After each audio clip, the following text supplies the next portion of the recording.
Bienvenue à tous sur la chaîne Shérif du Rap. Aujourd'hui, dans cette vidéo d'actualité rap, nous avons de nombreuses informations croustillantes à vous partager. Préparez-vous, car nous allons parler d'un nouveau record battu par la talentueuse Nicki Minaj.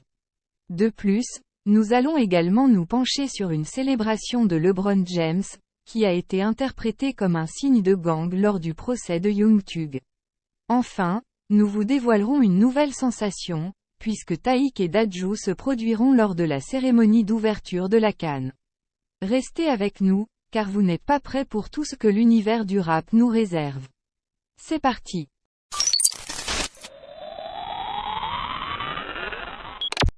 Un nouveau record pour Nicki Minaj. Nicki Minaj, la célèbre rappeuse trinidadienne, a récemment établi un nouveau record dans l'histoire du hip-hop. En effet, elle est devenue la première rappeuse à atteindre le seuil du milliard de flux de ses 5 albums différents. Malgré ses 41 ans, Nicki Minaj continue d'écrire de nouvelles pages dans sa carrière incroyable. Elle a réussi à surpasser les attentes en étant la première rappeuse à avoir 5 albums dépassant le milliard de flux. Il s'agit d'une performance remarquable. En décembre 2023, Nicki Minaj avait déjà inscrit son nom dans les annales avec le record des singles dépassant le milliard de flux, totalisant ainsi 5 morceaux ayant atteint ce chiffre impressionnant. Cette rappeuse talentueuse n'envisage donc pas de prendre sa retraite de sitôt. Le 8 décembre dernier, elle a sorti son album intitulé Pink Friday 2. Composé de 22 titres, cet opus compte des collaborations prestigieuses avec des artistes tels que J. Cole, Skillibeng, Drake et Future.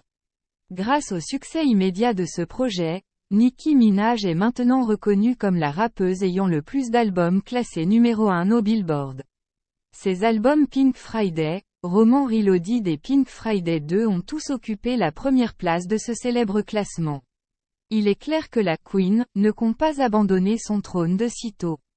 Son talent indéniable et son dévouement à son art lui permettent de marquer l'histoire du hip-hop de son empreinte.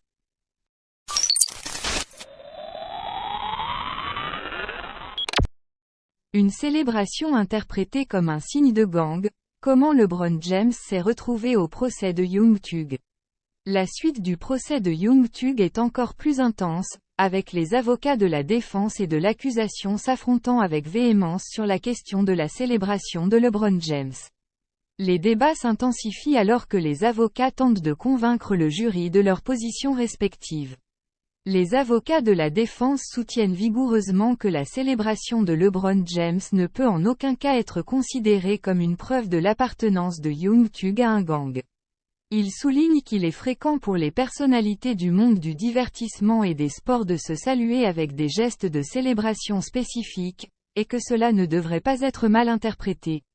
D'autre part, les avocats de l'accusation insistent sur le fait que la célébration de LeBron James est un signe distinctif d'appartenance à un gang et qu'elle est souvent utilisée par les membres pour communiquer entre eux. Ils présentent des témoignages d'experts pour étayer leurs affirmations et essaient de relier le geste de Young Thug à d'autres preuves. Le débat se poursuit pendant plusieurs jours, avec de nombreux témoignages et arguments présentés des deux côtés. Les avocats de la défense appellent également des témoins qui attestent du caractère pacifique de Young Thug, de son engagement envers sa communauté et de son soutien à des initiatives caritatives. Finalement, après des jours de débats intenses, le juge prend une décision. Il conclut que la célébration de LeBron James ne peut être considérée comme une preuve suffisante pour prouver l'appartenance de Young Thug à un gang. Il souligne que les preuves fournies par l'accusation ne sont pas assez solides et que la défense a réussi à démontrer que le geste était courant dans le milieu du divertissement. Le verdict final est donc rendu en faveur de Young Thug, qui est déclaré non coupable de l'accusation d'appartenance à un gang. Le rappeur est soulagé et remercie son équipe de défense pour leur travail acharné. L'affaire soulève toutefois des questions plus larges sur les préjugés et les stéréotypes qui peuvent influencer la justice, ainsi que sur la liberté d'expression des artistes et la manière dont leurs actions peuvent être interprétées. Ce procès marquera sans aucun doute les esprits et continuera de susciter des discussions sur ces sujets importants.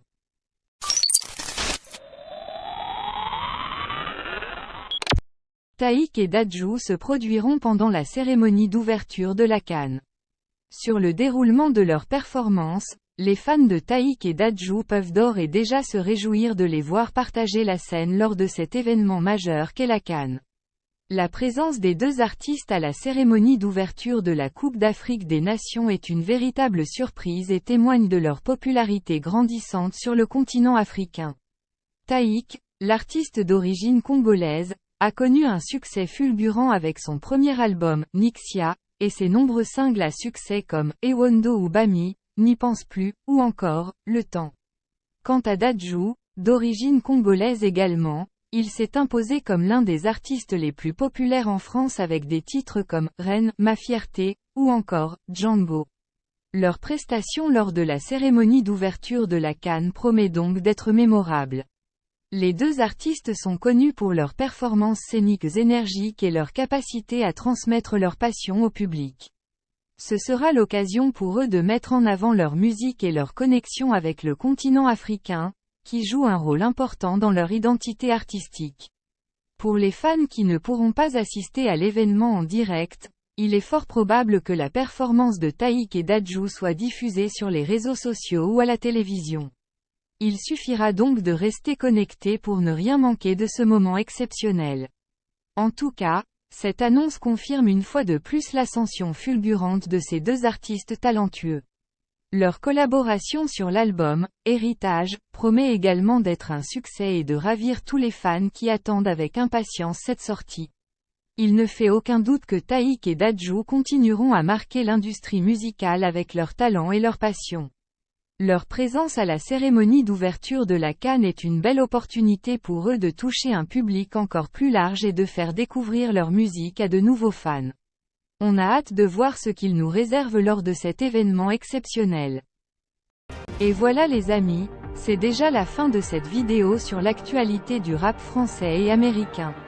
J'espère que vous avez apprécié toutes ces informations croustillantes et les nouvelles sorties de nos rappeurs préférés.